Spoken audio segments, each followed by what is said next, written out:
Hi there, I'm Dr. Myrdalis Diaz-Ramirez, and this is the Design Your Physician Life podcast. Welcome to this episode brought to you by our Maxillary Mastermind, an exclusive mastermind for physician entrepreneurs. That is actually a personal and professional development program for anybody, any physician who wants to learn entrepreneurship as a tool to deal with things like burnout. Today, we have a very special guest. I'm very happy and honored to have Dr. Sunny Smith, creator of that wonderful Facebook group called Empowering Women Physicians. We have a great conversation with Dr. Smith about believing in beliefs. Are you ready? Let's go. Welcome to the Design Your Physician Life podcast, where you will get excited about being a physician, learn the tools that can help boost your success, and great tips from successful doctors. Join us to unlock the keys to an amazing physician life. And now, here's your host, Dr. Myrdalis Diaz-Ramirez.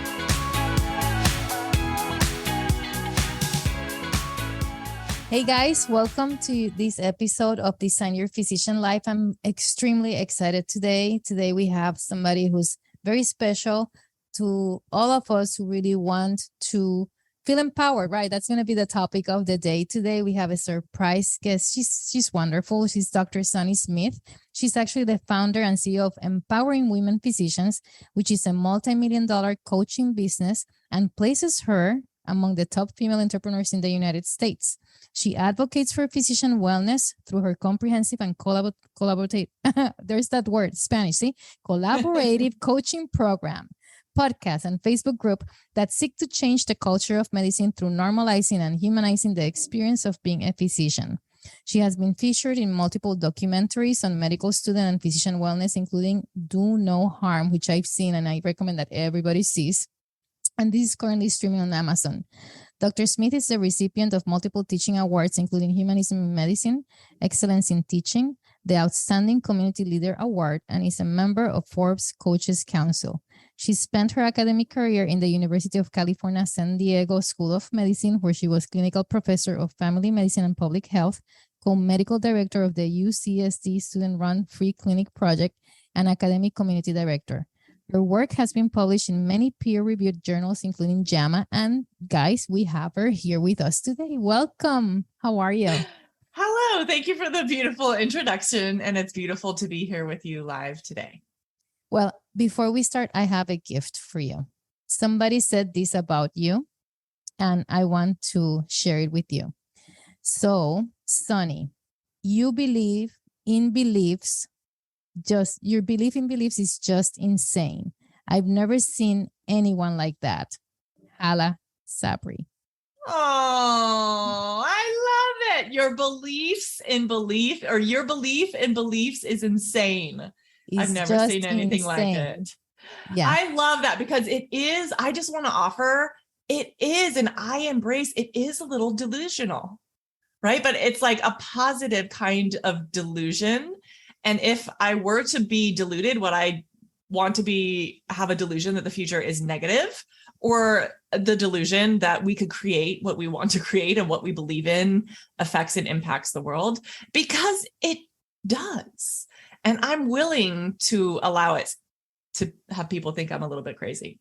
I think that's good. I always have been, and I always will be. When Hala was saying that, I don't think she was thinking that you were necessarily like crazy, but that you really have this belief that so much can happen, can be achieved.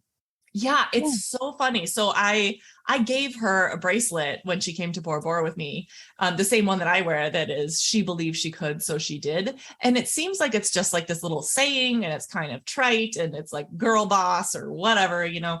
But it really, if I have to go do something hard that I'm challenged to know, I don't know what the outcome is going to be, I'll put that on. And it's an environmental trigger for like, she believed she could, so she did. And then I find evidence, because your brain is always finding evidence to prove what you believe right?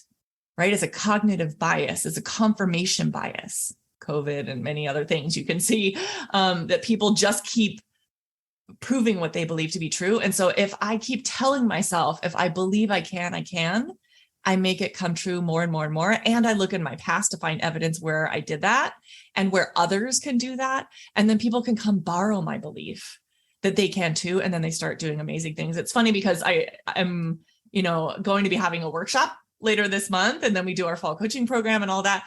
And people are always asking me, I have to give stuff to people in order to be able for my team to move forward. Right. And they're like, what's it going to be about? What's it going to, what are we going to talk about? What are we going to focus on? And I've had a lot of stuff going on in my life, a lot of circumstances that make it challenging for me these past couple of weeks or so to actually follow through on plans that I thought I would have. And so yesterday I was like, it's just, she believed she could, so she did. Like, that is just who I am. It's just what I do. We're not going to come up with any fancy name for it. It's just about beliefs. That's what we're going to offer to people. And we're going to offer it to every woman physician, that she can believe whatever she wants. She gets to choose her own destiny, because we have been told that we can't, right? There is because I work with physicians, it's like there's this prescription for our life. You go to high school, you go to medical school, you go to residency, you might go to fellowship, and then you either go down a track where you become a partner eventually, or you go down this track where you're an assistant, then associate, and then a full professor. And it's like, we have a choice, friends. You can believe that you can do whatever it is you want to be doing. And so I just think opening up that possibility that dream and then believe and then set forth to make it real. And yeah, here's the thing is, when you do that, you have to be willing to fail a lot and not lose the belief. So anyway, Hala Sabri, of course, is somebody who has created, in my opinion, more change for women physicians than anyone probably since Elizabeth Blackwell, or, a major player in women in medicine. And for me, it's because I'm of the Facebook generation. It's my age, right? It's when I had my baby. But getting to know other women physicians online and to know I wasn't alone in my struggles, in trying to quote unquote balance it all, right? And having a little baby at home and not being able to work 24 hours a day anymore, because you have a little human who needs you. Like, I just was alone in that. And then when my son was around 2 is when PMG was made. And so I think that women physicians change the world around them by showing up as their true selves, right? Like, she didn't even have to believe she was going to change anything. She just set forth to build community where people could help and talk and advise. And in doing that, in us being ourselves and speaking our truths, the world becomes changed. And then once you know that, then you're like, okay, now that we know we can do that, what do we want to do on purpose? So that's a long answer about belief, but it's incredibly powerful. It's incredibly useful. It's incredibly delusional, and I want to keep it. We're going to get in a second to that combination of the dreams and beliefs and your transformation, your personal transformation. I do want to make a pause, since we're talking a little bit about Hala here. I hope she listens to this. When PMG was founded, to me, it was amazing. Like, as you said, we have this prescription of what we're going to be for life. If you're going to be a physician, you have, for most of us, you have the people who are not the traditional applicants, but you go just through the moves, right? The moves that you said. And to find a group where you could talk shop, right? Mm-hmm. And you could ask what was better to wear that night, what dress or what something problem you were having with your child. And it's from people who know, they've been in your shoes. Similar shoes. That was to me like such great support. And she did that and done more. And she has tons to do still. So thanks to her for that and the connection that she's made amongst over 100,000 of us, way more. So let's talk about your beliefs and your dreams, and decisions, right? When you decided to be a physician, was like a little girl who dreamed about it, a teenager who dreamed about that, because you went through the moves, and I think you were in those boxes, right? Where your destiny was set at certain points. So what inspired you to that? And then let's transition to eventually getting to a point of empowering others. Yeah. So that's a really good and timely question, because I've mentioned these past couple of weeks have been challenging. So my brother is in the ICU. He's been in the ICU for these past couple of weeks. Yesterday at 5 p.m., he got a tracheostomy for the first time in his life. So he has spina bifida.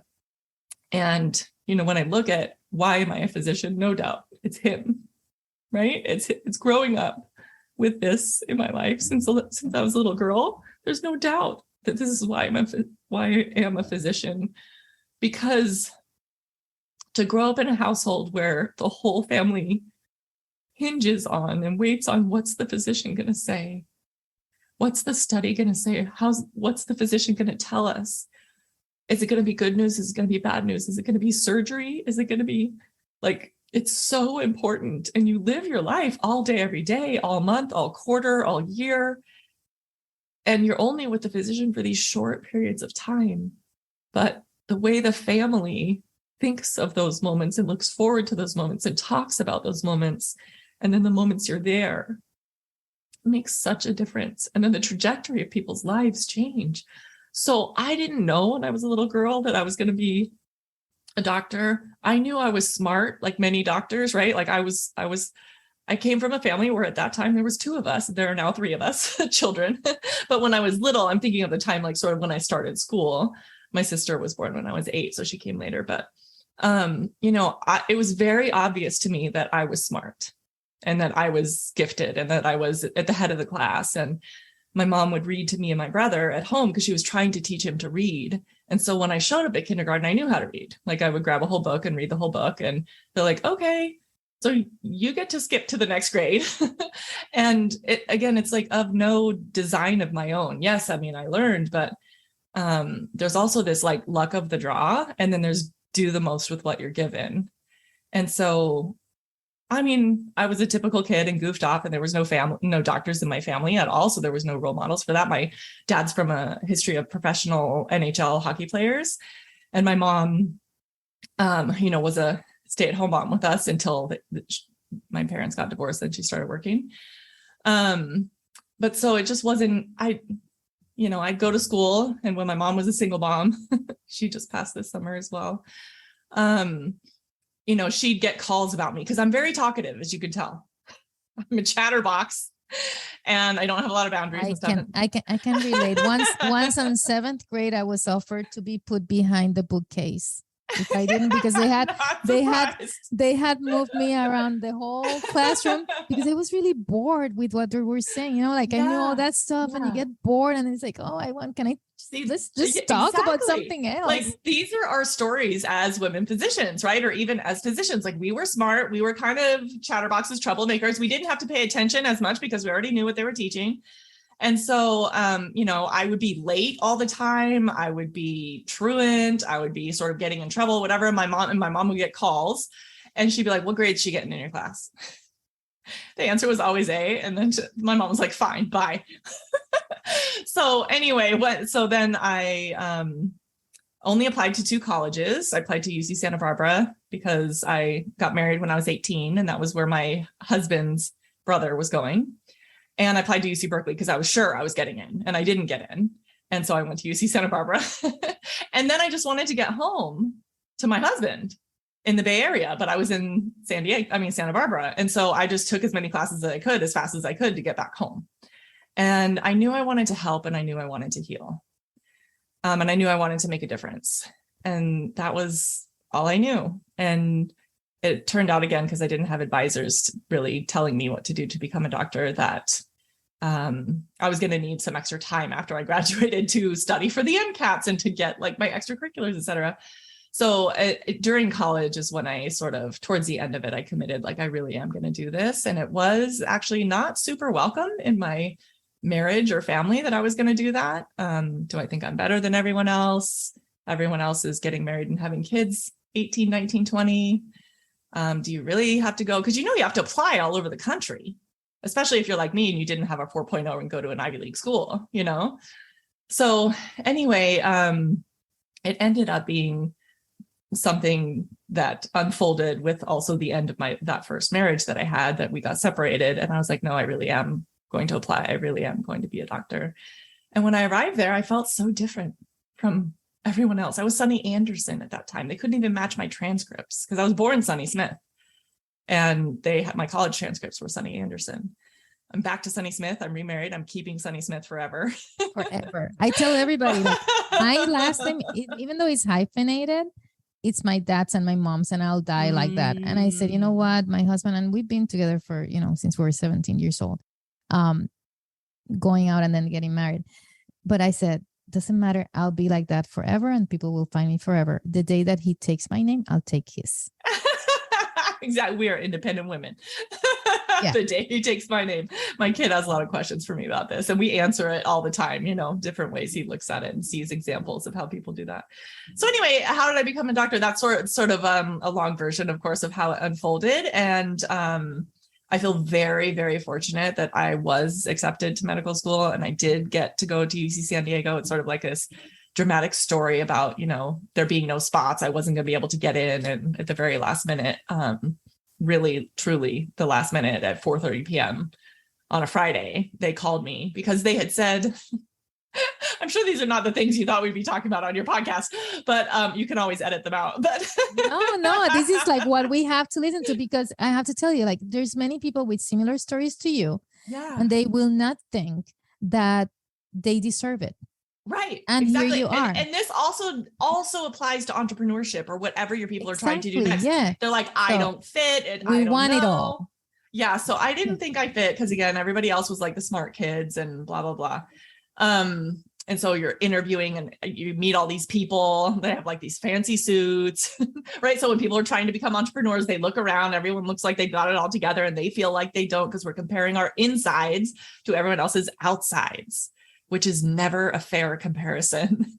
And so there were no cell phones in those days at all, of course, when you and I got into medical school. And so we had to get in the last weeks. Pagers, come on, that's technology. I know. We did think that those were very fancy. So at that point, once it was August, you had to, when someone was given an admission to UC San Diego School of Medicine, they were given 24 hours to return the call, to accept it. Otherwise, they moved on. And so they would do 5 people at a time, 5 people at a time, 5 people at a time for 24 hours in a row. And at that point in August, everyone's like traveling to Latin America and, like doing whatever they want because it's their last summer. And so that was really playing in my favor because I was not their first applicant accepted. I was at the bottom of the wait list, they told me. And, but still, I was waitlisted. So it's like in poker, you have a chip in a chair. I had a chip, I had a chair. That's one thing. When you graduate medical school, none of our diplomas say are great, right? No. They all say graduated medical school. So just forget you were on that list and you're not in that list. Whoever was above you is not in the list anymore, because 100%, 100% of the people who didn't take that call were not accepted. Exactly. They weren't. And you're so right, because then I spent my whole career as an advisor at that same medical school saying P equals MD. Like, what do you call the last person in their class? Doctor. What do you call the person with the lowest entrepreneurial income in 2022? Entrepreneur. Right? Like, you're in the game. And so redefining the P equals MD as opposed to, like, we're so taught that you have to be in the top first or second percentile. Because, for instance, UCSD, I spent decades on the admissions committee, and we really accepted around 2% of people.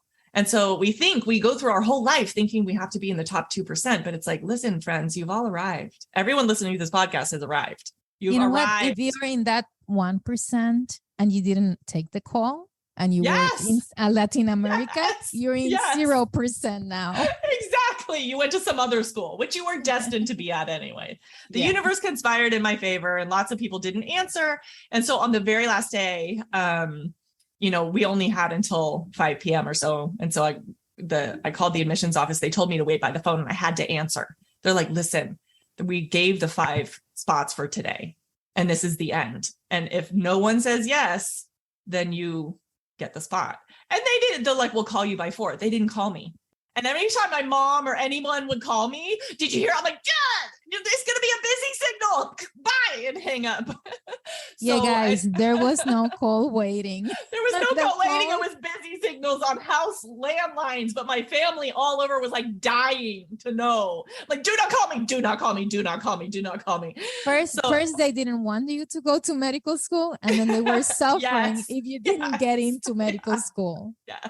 Who understands them, right? I know. So anyway, 4:00, nobody called. So 4:30, I called them, and they're like, I don't know. I don't think anybody accepted the spot, blah, blah, blah. And let me check. Let me put you on hold. And the dean of admissions had gone home already for the weekend. And so I was talking like the administrator, and the administrator came back and she's like, no, you're in. I'm like, are you sure? And, she's like, no, really, hold on. Okay, comes back.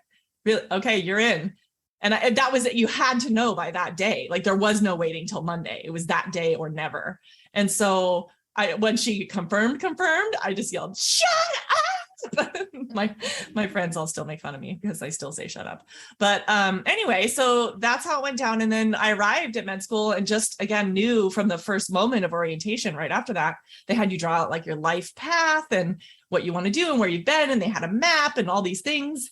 And I just knew I wanted to make a difference because people, my introduction to medicine was like ER. Remember the show ER? There was like Carter. I was like, what is an intern that Carter is? And what are these other things? Like, and, just trying to make sense of what the positions are and their rankings are. And you just don't know until you know. And then once they you know, look important because they're wearing the coat. Exactly. They look the same. So, anyway, so then, that's when I thought I didn't belong for a while. My best friends to this day went to Yale and Harvard and, were sort of brought up in families that expected that of them. And that was not expected of me.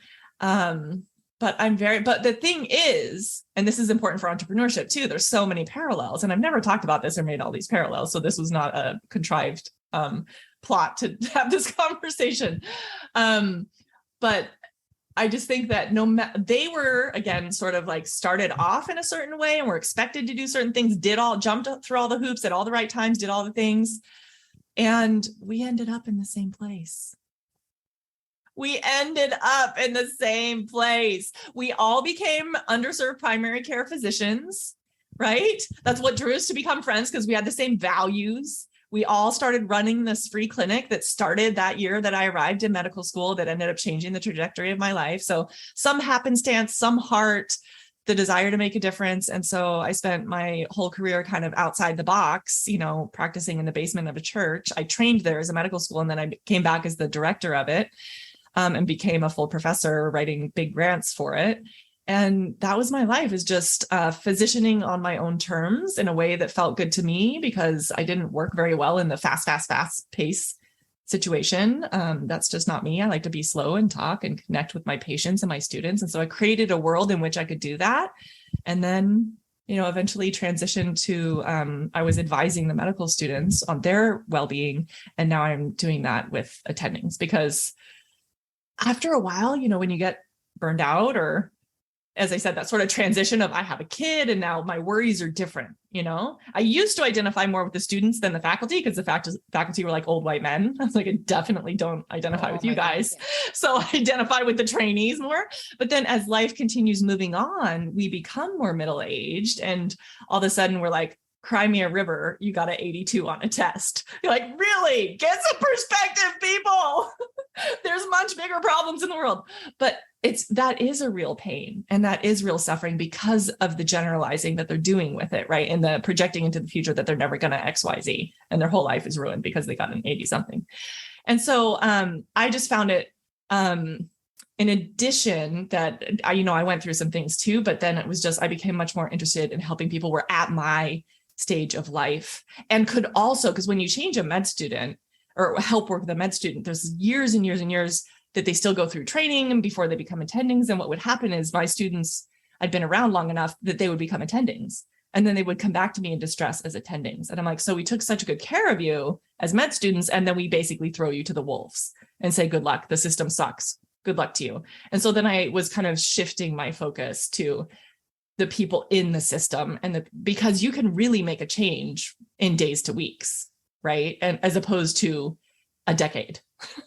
Because if you're working with a first year med student, really, we get to help them and meet them right where they are, but it often can take a lot of years until they there's no understanding yet of all the challenges that they're going to have, because they have the dream, the illusion, and there's so much to absorb, like your tunnel vision for all that learning, and there's no room for the living part of it, like living the practice of medicine. There's learning the medicine, but there's not that much of the living of it.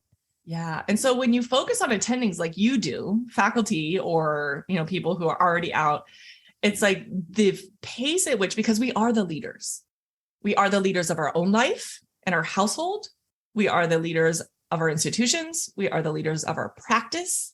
And we have the power and ability and agency to create what we want immediately, basically. Like, right? If you're like you're sitting in new practice, when you started talking to me, you're like, I'm in my brand new practice. Like anybody listening to this can go open a brand new practice anywhere they want if they don't like the practice they're in. Right? They can. That's it's not going to be easy. It's not going to be right. It's going to be a lot of things to learn, but it's just change can be impacted so quickly. And I think when we're working on the ripple effect, working with a younger generation is incredibly impactful, as we've seen in the last years and decade. And even, I mean, if you look back to the 70s, if you look back anywhere, the young people are a big, are change makers, right? So I don't want to deny that. But in addition, those who are leading and do have the titles at the institutions, if we can get them on board, that they can also create change and they are not trapped, and they can create change right where they are, or they can change where they are. I think there's a lot I've seen in the past years that I've been working with women physicians is that a lot, like you help one woman physician become empowered to change the world around her, and hundreds or thousands, because I work with people who are like the dean of clinical affairs, or in addition to people who aren't even working clinically, so there's the whole range of how we impact the world by touching all these people who are in very different places all over the country and planet. And that's one of the things that I tell people these days, like, medicine has evolved in ways that we were not expecting or wanting or desiring in any way, shape, or form. Well, we did want to be doctors, right? That's our previous generations, and they were overwhelmed with that. And then we gave away as physicians a lot of the things that we have. But in terms of evolving now and impacting and adapting, I think the next step for our generations has to be to adapt in the way that we become leaders across the board, work with the systems, and see the future rather than waiting for the future to be with us and then adapting after the future is here. Like, we have to jump ahead now because of the changes that happen. And that's something that we have to take upon ourselves. We cannot keep blaming the system. We're not going to make change doing that. And then that's when we talk about things, like your experience. You use your experience to then go back and change from the backwards, right? Like backwards there. That's what we see in that movie, Do No Harm, and all these things you experience. And then we get into this group that you have created, Empowering Women Physicians. And one of the things that we have when we're in this relationship, right, of coaching, there's the person who's coaching, and then there's the coach one. And if we wanted to achieve change, yes, you want to have the passion, identify that you have the problem, then go and seek help, but then allowing yourself to be empowered, to be taught these things so that you can be open to change. And because we want to make change, but then the other person needs to be in that position that they're receptive, right? Yeah. That's called becoming being coachable, right? Because a lot of people are just very stuck with the way they're like, no, you don't understand. This is the way it is. I'm like, okay, then what? Right? Then what? There are a lot of facts. There are a lot of facts about burnout rates, about depression rates, about suicide rates, about racism, about inequality, okay, and now what? Right? So it's the not arguing with reality, accepting what has been, because anything in the past you cannot change, period. You can change the way you talk about it and think about it, but where you do have control is this moment and the future moments. And so let's go, right? Let's go now and forward and change those things. And so I am coached all the time, right? I am, and I coach all the time. There is no place in the human life or experience where we will stop being human.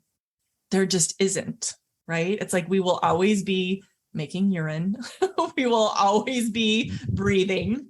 We will always be having a heartbeat. And we will always be having brains that give us thoughts and sometimes give us helpful thoughts and sometimes don't give us as helpful thoughts. And so I think examining what's in there, it's like you get to do an EKG to see what's going on with your heart. You might not know if you have left axis deviation if you don't do it, right? Or whatever other study that we're doing. And so I believe personally that showing up to be coached is looking at what is going on in our mind. And for those people who aren't doing it actively with a coach, people who may be listening to this podcast or other podcasts, right? Or personal development books, they can listen. It's like think, feel, act though, right? Like don't forget the action. So if you're not going to be talking with others who do this work or a formal coaching relationship, then at least get a pen and paper and start looking at what is in your brain, because you sure make a whole lot of sense when you see what's in your brain, because that programming, it's programming. We were all born a blank slate pretty much, and we all got these programs. What is your program? What is in there? What is driving how you act? Let's look at it. And it's just fascinating. And then when you see what it is, you're like, aha, makes sense.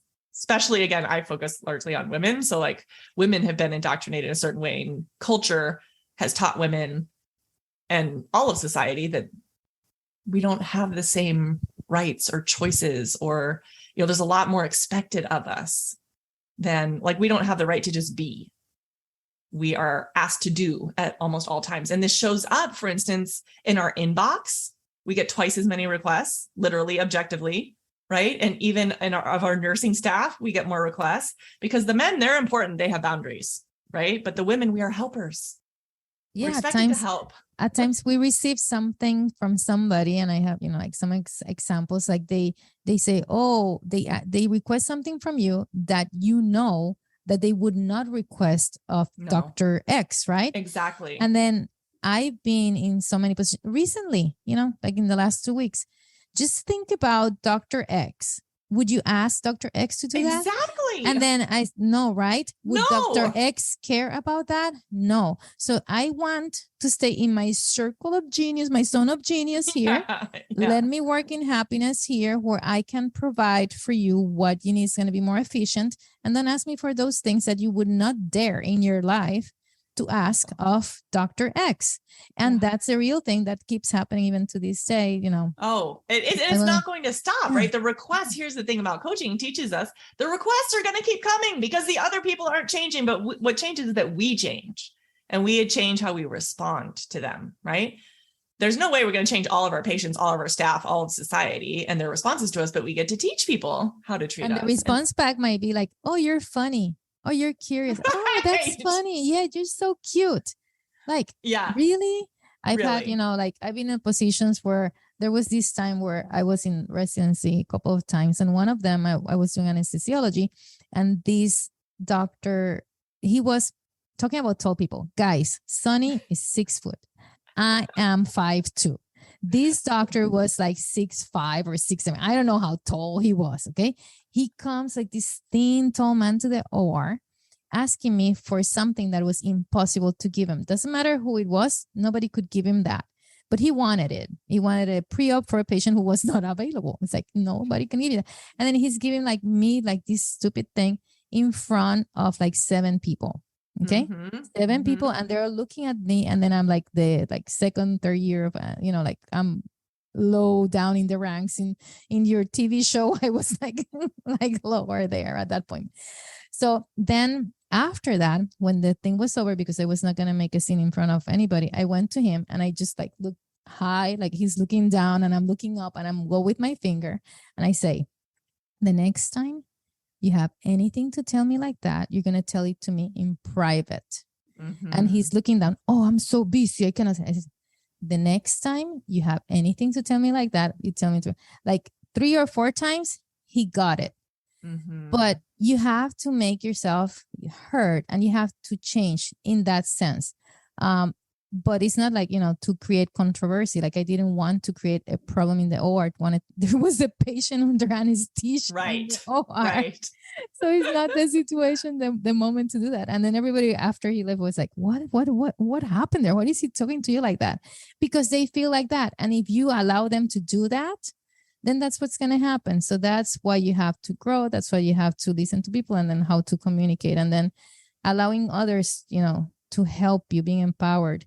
Because one of the things that I think that we do is that since we're in these boxes, like you're going to be a doctor, you're going to be here. And then suddenly from the get-go, you're supposed to be a leader of the pack. Nobody has taught you leadership, right? No, not at all. Nobody has taught you how to lead, but you're the leader. Like when I was in anesthesia, I was an intern.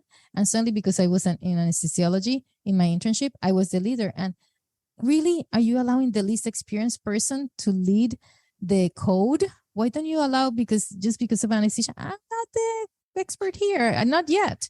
But that we go with those problems. Really, there are problems in the systemic problems in medicine. And then we get to these positions and then we feel like we're a doctor. We've made it. We're here. But really, we're not. We don't know how to necessarily communicate within our institutions in a way that's effective. We don't know how to create things that are efficiencies for medicine. We have allowed others to do all these things. So we have to learn all these things now once we get there. And that's when it strikes us, right? The hard, tough truth of leaving medicine. Well, I think that, so when you talk about leaving too, it's like the brain has this, when you understand the brain a tiny bit more, I mean, we all had neurology, right? And we all know some things about it. But when you understand a little bit about when things are not good, the brain is going to offer you relief. That's its job, is to offer, you could have relief by doing this, you could have relief by doing that. It's called an escape fantasy that we all start having. And so when medicine is not the way we want it to be, then we start having an escape fantasy of leaving our job, of leaving this institution, of leaving medicine. And some people have the escape fantasy of leaving life. And it is a fantasy and it makes sense again. Like it's just its brain doing its job. And so we recognize it as such and we go, okay, what is the function of this, right? Why is this here? It's here to tell me that something isn't going right. And so we can stay. A lot of people who end up coaching with me end up thinking they're going to leave. And then they come in and they're like, oh, I actually can make this so much better. If you do things like, for instance, you had said, it's first having the awareness of what's going on, just the awareness. Then if you're able to create like a non-judgmental awareness of it, and then say, okay, what's next? Like you said, with you had the awareness that the guy was talking to you in a certain way you didn't like. And then you didn't try to change what he did do or shame him or wrong him. It's what next? You said next time, right? So if we can go back into our workplaces when our brain is like, get the hell out of here. This place is miserable. You'll never be happy, right? Everyone here is terrible. And if you can go back in and be like, listen, okay, I'm going to be aware of where the things are not good. And I'm going to say, okay, I think next time we could do it like this and start experimenting. And then you start to see we have this learned helplessness. And we start to regain our sense of agency and that we can help ourselves. So I think just doing exactly what you just talked about, right, is you are aware, you observe something, and then you say, okay, so next time, blah, blah, blah, and whatever could be better. And it's not that it's fixed, because if we think that the one suggestion is going to fix it, just like in entrepreneurship, I will bring that up because that's who your audience is, right? As if you think, oh, I'm going to do this one thing and it's going to work out. No, it's like, we're going to iterate, right? Like if you gave Bactrim for UTI and it didn't work, you wouldn't be like, well, antibiotics don't work. You know, like this huge generalization. You'd be like, well, that maybe wasn't good. Just get pyelonephritis and sepsis and die. Well, you're not going to allow them to do that. Right. We're like, oh, well, I mean, sure, it works for 80% of E. coli, but maybe not 20%. Right. So what other options do we have? Okay, we can give you Cipro, we can give you Keflex, we can give you Macrodantin, we can give you ceftriaxone, right? And you like go through, it's like you don't just stop. And so it's the iterative changes to approaches to your life and to your business and to your real estate investing and to your whatever the things are. It's the iterative. Okay, what next? New data. Okay, what new data? And over again, it's like if you look at life as a whole set of experiments, then it's much less painful than what our brain offers, which is this all or none thinking, which is there to try and train us like these things are good, these things are bad, right? To make it easy on us so that we know what's good and bad. But oftentimes it's just being open to the scientific, hypothesis type of driven life, scientific method. So I've seen you coach, and I think the first time I see you coach somebody was in Letty and Kenji's group that you came to our group, and then you coached someone there. And every time I see a live, one of the coaches coaching somebody live, is very interesting because you see the vulnerability. Like you have to be coachable, right? Mm-hmm. It's you have to go through this, and things can get really personal. And to me, it's very humbling, emotional, seeing all these other physicians, not only women, but men, really being able to put themselves out there, and they go through these things. And and I've been to coaching sessions where they're talking about their marriages and how they want to fix it, and from their business and their real estate, and starting buying so many doors or not, or whatever it is. And that concept of being coachable, let's talk about that, because you might have some people who come to you, they want change, but they don't want to change, right? They want the rest of the world to change. So what makes you coachable? When you're talking to somebody, they come to you, what do you say? Oh, this is such a pleasure, because this is like going to be such a great transformation. You can see it from the beginning. You can see it from the first conversation. How can you understand that you have a great coachable doctor for you? I think it's people being open to the idea that maybe they're having some influence, some responsibility, some that they can own. They're willing to own a little bit of what is being created in their life. It's really hard. The hardest is when you have someone who's kind of 100% victim mentality. Like, no, you don't understand. No, you don't understand. And here's the thing, as a coach, you don't want to gaslight them and teach them that their thoughts are wrong. And, you know, that if they would just change their thoughts, everything would get better, right? Because you do see that happening sometimes. But we as the coaches learn to meet them right where they are. We take the thoughts that they have and we start to wiggle them a little bit. Right? Like if you're like, well, from your operating room example, like there's misogyny in the operating room. Yeah. I mean, that's actually true, right? Like I'll give that to you. That is a fact. There is data, right? That women anesthesiologists and women surgeons get criticized and written up and not listened to and called bossy and all these things. That's real. That's real. I got you. Many stories about that. Exactly. These things are real. And like, what do you want to be coached on about this? Right? Like the person's responsibility there, for instance, is they're staying at that institution, or they didn't speak up the last time, or whatever that is. Like, so we have to say, okay, where do you have some agency and some power right here? And so I think helping someone be coachable is to help them see their thoughts always. I always start with separating the fact that every single person in that OR would have agreed on. Everyone, the surgeon, the OR, the scrub tech, everybody, if there's a fact, like he said words, that is a fact. He said words, right? And then what are you making that mean? Because then we kind of put some responsibility of helping you see that it's your narrative. Like, help me understand your narrative. So what were you thinking when he said those words? How are you feeling when he said those words? Right? Because the other people in the room might have been having very different thoughts and feelings. Like there's 20 people in the room. There's 20 different experiences of what's going on here. Some people are like, there he goes again. That guy's an asshole. Right? And you're thinking, I don't know if I'm allowed to swear here, but and I don't know. I don't know. I don't there know. You go. You have it. Word. But they might be saying he's But a I'm jerk. sure there were people in that room thinking that. They might have been thinking he's a jerk. And he does this to everyone. And what we do as human beings is we tend to take things personally and not understand that those words were about him. It was his actions, his models, his upbringing, his privilege, his this, his that, right? But we take it personally sometimes, like some kind of attack. I'm not smart enough. I'm not good enough. If I were this, if I were that. But we get to look at, okay, what is your narrative about it? And so we'll say, we just listen. What is your narrative? And get really curious. That's what we have right now, right? And do you want to change that right now? Or do you want us to just meet you right where you are? It's okay to feel all the feelings. It's okay, right? To have all the thoughts, to feel all the feelings, to do all the things. All the things are okay. It's all part of being human. None of this is wrong. None of it is shamed, right? None of it needs to have guilt.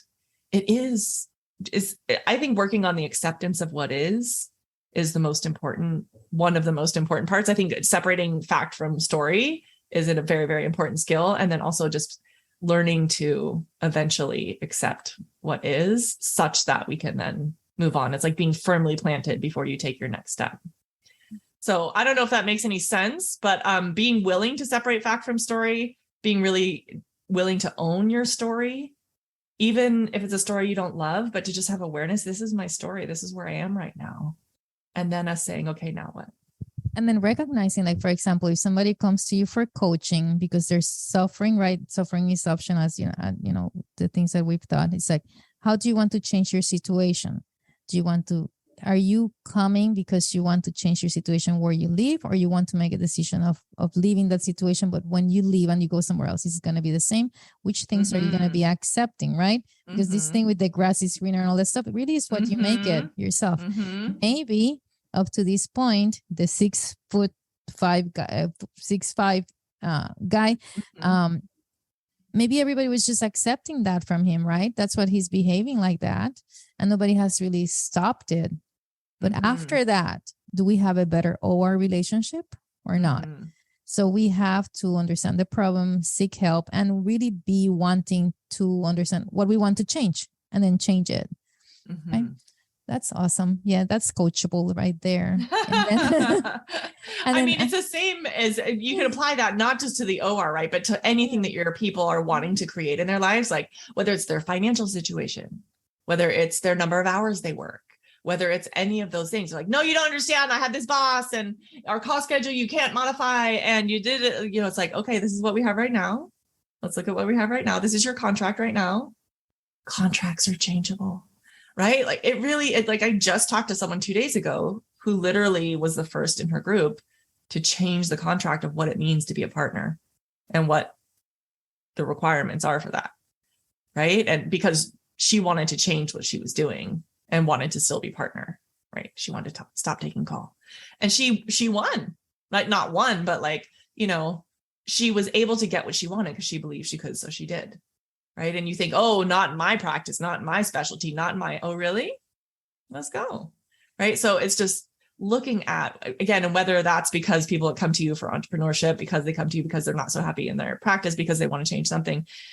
It applies to everything. The same model applies. I've never found a situation, even if you're talking about trauma or mental health issues or whatever, we are not psychiatrists. In fact, some coaches are psychiatrists, of course, but we're not practicing clinical medicine while we're coaching. We're not diagnosing, we're not screening, we're not making a medical record, we're not prescribing, we're not doing labs.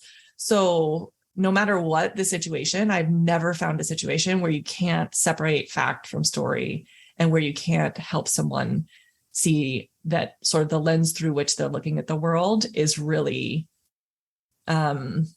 influencing. I want to say tainting, but that's not really the right word, but it's coloring in some way, right, what they're seeing as possible for themselves. And so we always have a situation, like we have our background, the way that we've been raised, our experiences, and everything is going to change the way that you perceive a situation. And something very important that we don't recognize is ourselves, our chemistry. It might be that day our blood sugar is low or high. We haven't recognized that. We haven't recognized how our hormones are that day. And then you're receiving, I have to tell you personally, historically, I'm past a moment where, I've had my changing hormones, and one day a month is the end of the world. It has been, and then you just know it. Literally the end of the world. Whoever talks to me and I didn't like it's going to be the worst thing that ever happened to me in the world. And the next day, everything is fine. But it's a recognized hormonal change. And we don't understand that. And those moments, if we recognize them, if you know that you get hangry, right? You're not going to go hangry to a meeting with anybody, right? Those are things that you have to recognize. So just from mental and physical, biological point of view, and your environment and everything, you have to put everything into consideration and understand that the other person might be hangry too. Yeah. And I think that's an important point, that this is not all like soft, quote unquote, soft science or woo. This is coaching is evidence-based in the social world and anthropology worlds, but also, it is neurobiology, and chemistry is real, and neurons are real, and neuroplasticity is real. And so there is something about, for instance, I believe very much in group coaching in addition to one-on-one coaching, because there is something about community, right? And connection, and it's historic since the beginning of human beings. We need each other. And so we are programmed, our brains are programmed to want to connect with other human beings. And when we don't, it's actually physically painful in our brain. It registers if you have social isolation, similarly to if you have like a real pain, a physical pain. I shouldn't even call it real, but a physical pain. register similarly to emotional social isolation pain. And so, there is, I believe, I am certain, I have never had anyone measured in my group, obviously. We don't do blood tests, but I'm certain that's going to be our next grant. That'll be our next grant. Sunny Smith. We're going to test what neurochemically and chemically, biologically is going on during these things. We're going to do at 0, 3 months, 12 weeks. I feel like there is dopamine. I feel like there is Pitocin. I feel like, right, there are neurobiologic things and there are hormonal things, as you said, and there are chemical things that happen when we bond with other human beings. And those things are real. And so I just think when you're saying, we had Jill Bolte Taylor in, who's a Harvard neuroanatomist who had a stroke, and anybody who hasn't watched her TED Talk, I recommend they do. It's called My Stroke of Genius. And she came up, she kind of sort of helped make TED famous because her talk was one of the first viral talks. And she came into my group and talked about neuroanatomically what is going on with our brains when we're having these doubts, when we're having dreams, when we're having logic come in, and sort of like the left brain part. We are right-brained healers in a way because we are there to love and to heal. And then we get put in this left brain world with a lot of check boxes and a lot of Excel spreadsheets and told to go faster. And we're like, but we're here with the right brain, with the caring. And this is what drives us to do this work. In addition to being linear, it just gets way too linear. So when we talk about coaching and, whether it's personal development, adult development, or goal achievement, it really is physiologic, biologic, neurobiologic, neurochemical, neuroanatomy. And the more and more we know, the more and more we can use those things to our advantage. And so people really are, because just decades ago, people thought neuroplasticity wasn't real. And it's very real. So the pain that we're feeling in our minds is a very real pain, and it is as lethal and does cause morbidity and mortality, just like a heart attack, just like a stroke, right? We know the brain is an organ when we're having a stroke. We'll give people that. But if it's just how you feel about things or how you believe about things, we're like, meh, that's the soft stuff. It's like, this is the one organ through which you filter your entire experience of this life. So why not pay it some attention and use it on purpose and give it a direction? They say it's like a horse needs some direction, needs like a job to do. You need to sort of tell it where to go. I think our brain is like that too. It's like, where are you going? Give it somewhere to go so that it knows to be focused towards your goals, and then it can lead you there. Well, that's incredible. Thank you for all your words. We're here nearing the end of this edition, this podcast with Sunny Smith.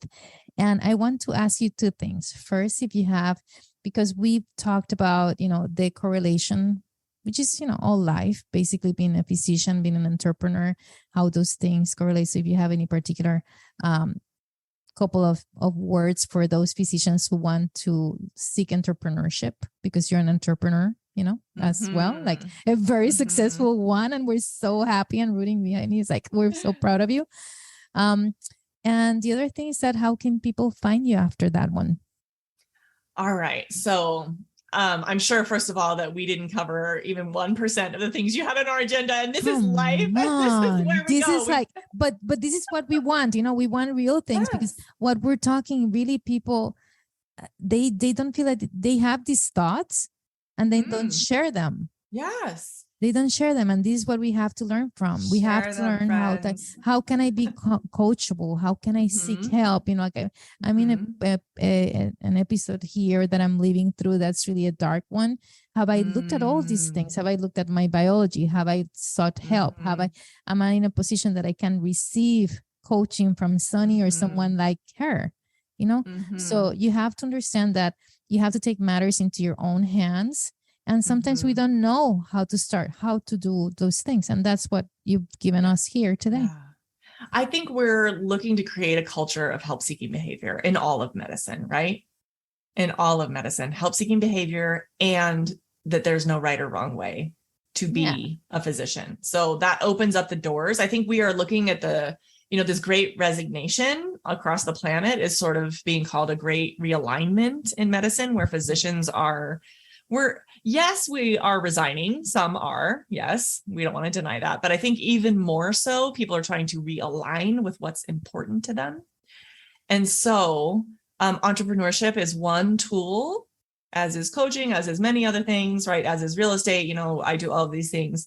There are many tools in the toolbox to help us be realigned with what is most important to us and have us spend our time and attention, which is really our most important resource, because money's renewable. Everybody knows right now in the recession and, with inflation going up and all of our stocks going down and our house values going down, that money comes and goes and we can earn it back, right? And time does not. And our attention does not. So I think that when we talk about, the question of entrepreneurship, one of the things that it gives us is it's a tool to give us our time and attention back to spend it on things that are important to us and that we choose. And so what I will say about entrepreneurship is, if I could spend my entire life, right, I spent from 1997 to 2020 running. That was when I started medical school. So it was 20 something years, first as a student manager and then as the medical director, running a free clinic. I'm one of the very rare doctors who didn't even ask for money from my patients, right? I mean, I know most doctors don't ask directly. We put a person in between so that it's, we don't have the discomfort of asking for the money ourselves. We put a front desk person, we put an insurance person, we put all those things. But if I can go from, being so mission driven that I'm like, I am not going, it's in the Hippocratic Oath that you will not let someone's social status intervene between the duty and the patient. I'm like, I'm going to care for who I need to care for. And that is my duty. And that is my patient. To go from that, no money exchanging hands from the patient to me, because obviously there's no free lunch. Somebody's paying somewhere, right? Like obviously we're getting grants, we're doing other things. But if I can go from running a free clinic to being able to ask people for $10,000, like if I can do that, you can do it, right? Just saying like, there's nothing about me per se that makes it easier for me, right? Or that I had a lot of experience with it. When I look back, I can say I had the ability to dream in something before it was real, which because this clinic was very small and we took it to very big. But entrepreneurship is really, first of all, you have to be okay with there being no guarantee of a payoff. If you go to work as a W-2 physician, you are going to be paid unless something illegal happens, right? You go to work, you put in your hours, you get your paycheck. That is not what you are signing up for entrepreneurship. You are signing up for putting in a contribution and testing and seeing what works and doing more of what works and less of what doesn't. And that includes if you go into real estate, if you have 10 investments, some will hit and some will not, right? And that's the way it goes. It's letting go of I put in this time and I expect this return. And the thing is, the floor is, there is no floor in how much you can invest and not see a return, right? But so there's no guarantee, but there also is no ceiling. And so it's the being willing to go out and just say, I am my own boss. Like anyone listening today, I'm going to offer them, they could be an entrepreneur within minutes. They can go to LegalZoom.com. I have no affiliation with LegalZoom or any other place, or call their lawyer and register some name. I registered various names, for various things, and create an LLC. And then all of a sudden you're a business owner. Like you're literally, it is a fact in terms of the fact versus the narrative. You go to LegalZoom, I could type in Sunny Smith MD LLC, and then within minutes, I would be a business owner. I would technically, factually be a CEO of my business, even though I didn't know what I was going to put in that LLC. Even if I didn't know if I was going to be a consultant or a speaker, or whatever I was going to do, right? Like I am a CEO now. And so we all get to look at life like we are the CEO. And so the first time I made my LLC, I obsessed over the name and all of this stuff. Nobody cares. Nobody cares. Nobody. The name of my first company was Empowering Thought. Nobody knows. Nobody cares. It doesn't matter. It goes on legal documents is what that does. And my company now is called Empowering Physicians. Nobody knows. Nobody cares. Now we do. Legal document. Now you know. Now you know. Now we do. And I have many, many other companies. And then when I made the other ones, I just sold a place on Union Avenue. So that was called Union Avenue LLC. right? Like you are a CEO. You just need to own it and claim it because you are the CEO of your life. You are the CEO of your household. And if you want to be an entrepreneur, make yourself like it's a tiny step, but it's a big shift in identity. And identity drives our actions the most, right? Staying consistent with our identity. So if you want to make an LLC, if anyone is listening, go make one. Even if you don't know if you're just going to be like, you're a physician. If you're listening to this, you can be a consultant to anyone on anything. You can teach anything, right? Anything. What do you do? Are you a GI doctor? You could talk about stuff in GI. Are you like whatever you do? I'm an educator. I could educate on anything. Like I had no reason to believe ahead of time that this was going to work. I really didn't. I had no audience, no following, no social media group, no nothing. And I was like, I just believe. I went through something and, I really changed the way I saw stuff when I went over to Tahiti and went to Bora Bora and saw that there were different things possible for me in my life. There were things available to me I had never made available. So when I learned I could create any result that I wanted, that's what I was told in entrepreneurship. And I believed it, that I could create any result I wanted. I signed a contract with no clients, no nothing for $100,000 to over $100,000, really. It was six figures with the Four Seasons Bora Bora. And that was most of my paycheck for the year as an academic, underserved, free clinic doctor. Now we're understanding what she's like. She believes in beliefs. Your belief in beliefs is just insane, okay? So I'm saying is, I know that was a long answer, but I'm just saying like you believe ahead of time and then you go and you figure it out along the way. And I didn't have anyone to sign up. I couldn't get my own best friends to sign up. They tried to tell me to do it in Palm Springs because it would be easier for them and everyone else. I'm like, you're missing the whole point. Are these the friends who went to Harvard and Yale? Yes. And they wanted Palm Springs instead of Bora Bora? They're still my dear friends. They went to Bora Bora and they are coming again this time. They're coming again this time. They are still dear friends. For 25 years, we've been friends. But I'm just saying, like, your friends and your family will not believe you. They will not. We are not taught as a society that entrepreneurship is normal. They'll be like, what are you doing? Go back to your safe cave, be a physician. So surround yourself with people doing this work. It was miserable, but you were making money. And so, it's like, it's never, here's the thing is, I don't think it can really be about the money or we won't stick with it because physicians have easy ways to make money, quote unquote, easy. It's, if you're doing it for the money, you're going to want to find some other way, right? A more guaranteed way, because I want to be honest, most entrepreneurs fail. Most entrepreneurs in any industry fail. Any industry, restaurants, the place down the street, right? Where they have whatever kind of stores that people open and shut. The dry cleaners just reopened in my neighborhood. And physician entrepreneurs, most entrepreneurs fail. So you have to decide ahead of time why you're doing it and know that why is important enough to you that you want to keep experimenting and trying and you're willing to learn along the way. And it's a whole relearning. So it's a fun adventure. You can decide and design your physician life the way that you want it.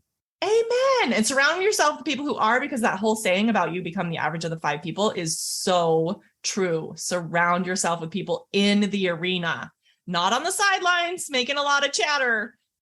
If you're going in the arena, find others in the arena and go do it. Oh, and then you said, where can they find me? I'm Empowering Women Physicians. So they can go to empoweringwomenphysicians.com. If they're listening now, they are podcast listeners, so they can click right over on their phone. I have a podcast, Empowering Women Physicians, and we have a Facebook group that they can look up. There you go, guys. So here, believe in your beliefs. It's insane. You can do it. She has done it. She has done it inspired by many stories in her life, in your life, that were so painful, that are still hurting to today. And you keep growing with them. You have not let them stop you and bring you down. On the contrary, you have allowed them. You have allowed to be empowered. You've been empowered by your stories. You have not blamed them so that, oh, that's life, that's them, and this is what I am. No. I'm going to grow from this. And that's what we can all do. So thank you for being here so much. Thank you. Thank you for sharing your stories, your unexpected stories, right? I know. Now we know the secrets of your businesses, all this stuff. So we're going to look it up. But you guys have a great week, and we'll see you then next week. Thanks for being here. Well, guys, that's it for today. Stay tuned for more of our Design Your Physician Life podcast, which was brought to you by our Max Salary Mastermind, an exclusive professional and personal development program for physicians who want to learn about entrepreneurship. We will continue to bring you more useful resources to develop your physician entrepreneur life like we did today with Dr. Sunny Smith. You can actually find her at empoweringwomenphysicians.com. Thank you for joining us today. We hope you had a great time as we did. Stay in touch with us. Visit our site, maxsalary.com. That is MAXALLURE. And please don't forget to subscribe, like us, give us 5 stars, share the love with your friends and family. See you later. Bye. Please remember that Design is not providing specific financial, medical, or career advice. Our only intent is to stimulate your appetite for growth by sharing our experience and those of our speakers, coaches, and guests. Your personal growth and success will be unique to your circumstances and your hard work. We sincerely hope you enjoyed the show and look forward to seeing you next week.